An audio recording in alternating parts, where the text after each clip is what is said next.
नमस्कार, स्वागत है आपका आईबीपी न्यूज में और मैं हूं आपके साथ रश्मि पांडे। खबर उत्तराखंड के नैनीताल से है, जहां भ्रष्टाचार के खिलाफ हल्द्वानी की सड़कों पर जन सैलाब। सीबीआई जांच की मांग की गई। कहते हैं, जब गुस्सा मन के अंदर काफी समय से पनप रहा हो और लाख दबाने के बावजूद जब वह सहन की सीमा पार कर ले तो वह फूट पड़ता है और तब उसके परिणाम भयावह ही होते हैं। ठीक ऐसा ही बुधवार को एमबीपीजी कॉलेज के ठीक सामने मौजूद पार्क में देखने को मिला। पूरे उत्तराखंड में बहुत आक्रोश का माहौल है जो भर्ती घोटाला हुआ और जिसमें सरकार लीपापोती करने में जुटी पड़ी है।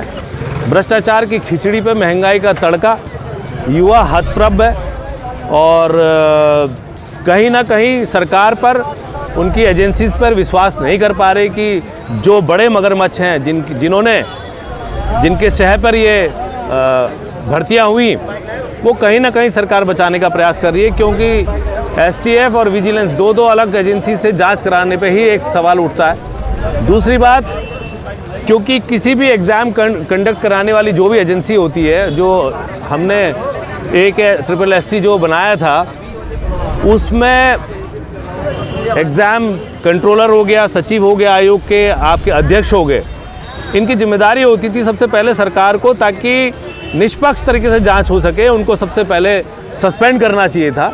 लेकिन ऐसा ना करके जब मामला हमारे उपनेता कांग्रेस वन कापरी जी जब गए तो दूसरे दिन खाना पूर्ति के लिए सरकार ने कुछ कार्रवाई करी।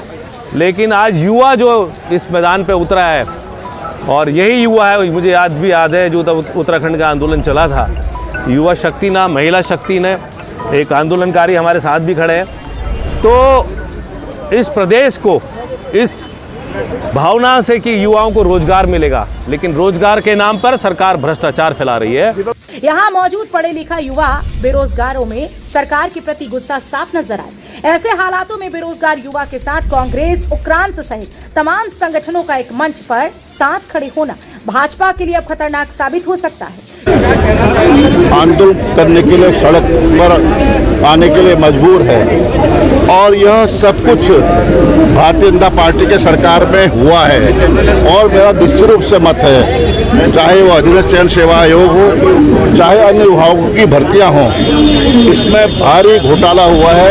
अपने चहेतों को, अपने लोगों को और ऐसे लोगों को रोजगार सुलभ कराया गया जो पात्र ही नहीं थे और जो योग्य थे, जो काबिल थे, जो मेहनतकश थे, नौजवान थे, उनके भविष्य के साथ खिलवाड़ हुआ है। हमारी मांग है कि अधीनस्थ चयन सेवा आयोग में जो भारी घोटाला है, लगातार नियुक्तियां होती रही हैं, सरकार के नाक के नीचे होती हैं, जो जीरो टॉलरेंस की बात करते हैं, उनके नाक के नीचे, उनके सर पर ये सारा काम हुआ है। हम चाहते हैं कि जो माननीय उच्च न्यायालय के न्यायाधीश, वर्तमान न्यायाधीश या सुप्रीम कोर्ट के माननीय न्यायाधीश, उनके देखरेख में, उनकी निगरानी में सीबीआई इंक्वायरी हो, तभी सच सामने आ पाएगा। हमारा कहना है कि एसआईटी या विजिलेंस जांच से कहीं न कहीं इस मामले को दबाने की कोशिश की जाएगी। और एसआईटी के जो हमारे अधिकारी हैं, मैं उन पर प्रश्न नहीं कर रहा हूं, लेकिन मुझे मालूम है कहीं न कहीं सरकार का इतना दबाव होगा कि वो जांच प्रभावित हो सकती है। और इसके सीबीआई नहीं, हम चाहते हैं कि इसकी सिटिंग जज से जांच हो, कि निगरानी में जांच हो, सच सामने आ सके और इससे नीचे कोई समझौता नहीं करेंगे। आप अपने निश्चित रूप से मैंने कहा है, पहले भी कहा है, आज भी कह रहा हूँ, आपके सामने कह रहा हूँ, सबके सामने कह रहा हूँ कि 2002 में मुझे प्रथम निर्वाचित विधानसभा का अध्यक्ष के रूप में सेवा करने का अवसर प्राप्त हुआ है और मेरे समय भी नियुक्तियाँ हुई हैं, इससे भी मैं इनकार नहीं कर रहा हूँ। लेकिन मैं चाहता हूँ कि 2002 से लेकर 2007 तक 5 वर्ष के कार्यकाल में जो भी नियुक्तियाँ हुई और सरकार चाहे तो उसकी जांच कर सकती है। युवा उन्माद भड़क गया है और सरकार की UKSSC परीक्षा सहित OU, कोऑपरेटिव बैंक सहित तमाम सरकारी महकमों में अपनों और चहेतों की नियुक्तियों के पर्दाफाश के बाद अब सरकार की जीरो टॉलरेंस वाली बात पर बट्टा लग चुका है। इसी तरह पूरे राज्य में अंदर ही अंदर सरकार के प्रति चिंगारी भड़क उठी है। इस चिंगारी को भड़कने से रोकने के लिए धामी सरकार पूरी जुगत लगा रही है, मगर कहीं ना कहीं अपनों को बचाने का प्रयास भी कर रही है। और यही वजह है कि 21वीं सदी का युवा चिकनी चुपड़ी बातों में नहीं, वह सीधा एक्शन चाहता है। ऐसे हालातों में अब भाजपा के पास फेंकने को कोई पासा नजर नहीं आ रहा। भाजपा के शीर्ष नेता इस खाई को पाटने की कोशिश तो कर रहे हैं, मगर विफल ही नजर आ रहे हैं। आंदोलन करने के लिए सड़क पर आने के लिए मजबूर है और यह सब कुछ भारतीय जनता पार्टी के सरकार में हुआ है और मेरा निश्चित रूप से मत है, चाहे वो अधिरथ चयन सेवा आयोग हो, चाहे अन्य विभागों की भर्तियां हों, इसमें भारी घोटाला हुआ है। अपने चहेतों को, अपने लोगों को और ऐसे लोगों को रोजगार सुलभ कराया गया जो पात्र ही नहीं थे और जो योग्य थे, जो काबिल थे, जो मेहनतकश थे, नौजवान थे, उनके भविष्य के साथ खिलवाड़ हुआ है। हमारी मांग है कि अधिरथ चयन सेवा आयोग में जो भारी घोटाला है, लगातार नियुक्तियां होती रही हैं, सरकार के नाक के नीचे होती हैं, जो जीरो टॉलरेंस की बात करते हैं, उनके नाक के नीचे, उनके सर पर ये सारा काम हुआ है। हम चाहते हैं कि जो माननीय उच्च न्यायालय के न्यायाधीश, वर्तमान न्यायाधीश या सुप्रीम कोर्ट के माननीय न्यायाधीश, उनके देखरेख में, उनकी निगरानी में सीबीआई इंक्वायरी हो, तभी सच सामने आ पाएगा। हमारा कहना है कि एसआईटी या विजिलेंस जांच से कहीं न कहीं इस मामले को दबाने की कोशिश की जाएगी और एसआईटी के जो हमारे अधिकारी हैं, मैं उन पर प्रश्न नहीं कर रहा हूं, लेकिन मुझे मालूम है कहीं न कहीं सरकार का इतना दबाव होगा कि वो जांच प्रभावित हो सकती है और इसके सीबीआई नहीं, हम चाहते हैं कि इसकी सिटिंग जज से जांच हो, की निगरानी में जांच हो, सच सामने आ सके और इससे नीचे कोई समझौता नहीं करेंगे। आप अपने निश्चित रूप से मैंने कहा है, पहले भी कहा है, आज भी कह रहा हूँ, आपके सामने कह रहा हूँ, सबके सामने कह रहा हूँ कि 2002 में मुझे प्रथम निर्वाचित विधानसभा का अध्यक्ष के रूप में सेवा करने का अवसर प्राप्त हुआ है और मेरे समय भी नियुक्तियाँ हुई हैं, उससे भी मैं इनकार नहीं कर रहा हूँ, लेकिन मैं चाहता हूँ कि 2002 से लेकर 2007 तक 5 वर्ष के कार्यकाल में जो भी नियुक्तियाँ हुई और सरकार चाहे उसकी जांच कर सकती है। भर्ती घोटाले को सीबीआई जांच की मांग कर रहे युवाओं का स्पष्ट तौर पर कहना है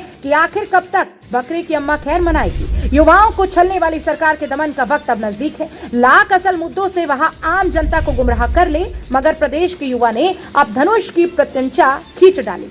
बहरहाल महा आक्रोश रैली में पहुंचे युवाओं और नेताओं ने क्या कुछ कहा है, आप भी देखिए। बड़ी हुंकार, इतनी बड़ी मात्रा में युवा आक्रोशित है तो जरूर एक बहुत बड़ा मामला सामने जो यूपीएसएससी में घूसखोरी 20-20, 25-25 लाख रुपए में नौकरियां बेची जा रही है। इनके पीछे जो नकाबपोश नेता है, जो मगरमच्छ है, उनको सामने लाके जेल के पीछे डालने के लिए आज ये युवा सड़कों पे आए हैं। एक वो वक्त था जब उत्तराखंड बनाने के लिए लोग सड़कों पे आए थे, आज उत्तराखंड बचाने के लिए लोग सड़कों पे आए हैं। हल्द्वानी में आया हूँ और एक बेरोजगार बंदा हूँ। मैं चाहता हूँ, पूछता हूँ सरकार से कि जो आज हमारे घोटाले हो रहे हैं ये क्यों हो रहे हैं और जो ये घोटाला करा रहे हैं इनको क्यों ना पकड़ा जा रहा है। ये छोटे मछलियों को पकड़ा जा रहा है, जो बड़ी मछलियाँ हैं, ये हकम सिंह तो छोटी मछलियाँ है, हकम सिंह भी बड़ा मछलियाँ यहाँ पे है अभी, और हम जानते हैं कि इनके तहत सीबीआई जाँच करके और हमारी जो परीक्षा में धांधली की है इनके तहत कार्रवाई की जाए और जो बड़े पोस्ट हैं, देखते हैं हम कि विधानसभा में बैकडोर की भर्ती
की है। क्या हम उस लायक विधानसभा लायक हम नहीं है? हमारे युवा इतने सादे हमारे बेरोजगार बैठे हैं, क्या अपने भतीजावाद या भाईवाद क्यों कर रहे हैं?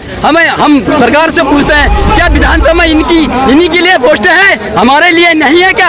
हम मेरा संदीप रावत, मैं सल्ट अल्मोड़ा से हूँ और मैं अपनी बात रखना है। संगठनों के द्वारा एक जन आक्रोश रैली का आज आयोजन किया गया है और इस रैली के लिए बाकायदा इनके द्वारा अनुमति प्राप्त की गई है। इस पार्क जहाँ पर वो कर रहे हैं इसके लिए अनुमति उन्होंने सिटी मजिस्ट्रेट कार्यालय से प्राप्त की है और सुरक्षा के ठीक व्यापक इंतजाम है। फोर्स हमारी सभी जगहों पर लगी हुई है ताकि किसी प्रकार का अशांति उपद्रव इस प्रकार की घटनाएं न हो पाएं। युवाओं की आवाज़ को दबाने का काम कर रही है। हम यहाँ एक हफ्ते से रैलियों की तैयारियां कर रहे हैं और आप देख सकते हैं कि पुलिस बल कितना खड़ा है। क्या सरकार हिटलरशाही पे उतर गई है? साथियों, यूके SSC का उत्तराखंड के इतिहास में इतना बड़ा स्कैम हुआ। उत्तराखंड बिहार बनने को तैयार है। बिहार में आज से पहले बिहार में ऐसे स्कैम आते थे जो आज उत्तराखंड में आ रहे हैं और इसके बाद भी ये युवाओं को अपना आक्रोश तक प्रकट नहीं करने देना चाहते। ये सरकार क्या चाहती है? हमारी ये मांग है कि जो STF जांच कर रही है उसकी जांच STF से हटाकर CBI जांच करे, क्योंकि STF कैसे निष्पक्ष जांच कर लेगी, क्योंकि ये खुद उसके ऊपर बैठ रखे हैं। जब CM कार्यालय उसमें, जब CM की उसमें डायरेक्ट इन्वॉल्वमेंट है तो कैसे निष्पक्ष जांच हो जाएगी? आप बताइए मुझे। तो हमारा ये मानना है कि आज CBI जांच होगी, इसके बाद युवा कूच करेगा और उसके बाद युवा अपनी आवाज़ को देहरादून तक पहुंचाने का कार्य करेगा। युवा बहुत परेशान है, इसलिए यहाँ आए हैं। आज हमारा पढ़ने का दिन था, लेकिन हम वो सब छोड़ के हम यहाँ पर आए हैं क्योंकि हमने इतनी मेहनत की लेकिन उसका रिजल्ट नहीं आया। अगर हम देखते हैं कि BDO भर्ती जो है उसको रद्द होनी चाहिए सर, क्योंकि उसमें जो है अगर भ्रष्टाचार नहीं भी हुआ है, जो नॉर्मलाइजेशन के चक्कर में है 60 से 70 नंबर अपने आप बढ़ गए हैं सर, क्योंकि मेहनत सबने की है। इसलिए मैं चाहती हूँ कि BDO भर्ती रद्द हो और जितनी यूके SSC की सारी भर्तियाँ हो उसमें CBI जांच होनी चाहिए। हम मुझे उम्मीद है कि माननीय मुख्यमंत्री जी हमारी बात सुनेंगे। मेरा नाम दया कपकोटी है। जिस तरह से भर्ती घोटाले सामने आए पूरे प्रदेश में, ये बहुत शर्म की बात है कि किस तरह से पूरे प्रदेश के जो हमारे नेता हैं उन्होंने अपने रिश्तेदारों को जिस तरह से विधानसभा सचिवालय में भर दिया है, ये बहुत शर्म की बात है। इसलिए हमारे प्रदेश का एक युवा आक्रोशित है, उसी लिए आज यहाँ सड़कों पर उतरने को मजबूर है। तो आज ये शुरुआत है बहुत बड़े युवा आंदोलन की। जिस तरह से आंदोलन हुआ था हमारे प्रदेश को बनने के लिए, आज उसी तरह से दूसरा आंदोलन है इन नेताओं के खिलाफ कि एक अगर CBI जाँच आप ये नियम निकाल दीजिए, आप हमारे हाईकोर्ट के जज के अंतर्गत CBI जांच हम मांग करते हैं, जो कि हम उम्मीद करते हैं कि उनके अंतर्गत अगर होगी तो निष्पक्षता से होगी। हुए थे उस टाइम पर इन राजनीतिक दलों ने कहा था कि हम युवा सरकार बना रहे हैं। भले उस टाइम पे 45 साल के लोगों को इन्होंने मंत्री बनाया, विधायक बनाया, और आज के टाइम में जो असली युवा है, जो 18 साल से 42 साल के बीच का है, वो आज बेरोजगार बैठा पड़ा है। वो कहीं पे पकोड़े तल रहा है, पकोड़े तलने के लिए भी उसके पास इन्वेस्टमेंट के लिए पैसा नहीं है। हमारा उत्तराखंड 2000 में बना था, कितने लोगों ने इस उत्तराखंड को बनाने के लिए शहादत दी, उसके बाद भी आज उत्तराखंड की जो शहादत हुई है, जो उसकी कुर्बानियां दी थी, वो सफल नहीं हो पाई। आज उत्तराखंड में बेरोजगारी है, शिक्षा व्यवस्था बदहाल है। अगर सरकारी स्कूलों में चले जाएं तो सरकारी स्कूलों में आज के टाइम पे न तो अच्छे टीचर हैं और न ही अच्छे स्कूल हैं। बात सरकार लाभ कैसे मिलेगा जब यहाँ पर चाचा, भतीजे, फूफा, मामा, मौसी को नौकरी देंगे तो कैसे लाभ मिलेगा? ऐसे लाभ नहीं मिलता। लाभ देना होगा तो एक अच्छी नीति अपनानी होगी और भ्रष्टाचार को खत्म करना होगा। मेरा नाम पंकज पपने है। शासन जबरन ट्रैक से हटाने का आंदोलन को काम करता आया है और हमारी पहले दिन से मांग है कि नियुक्तियों में फर्जीवाड़ा नहीं होना चाहिए।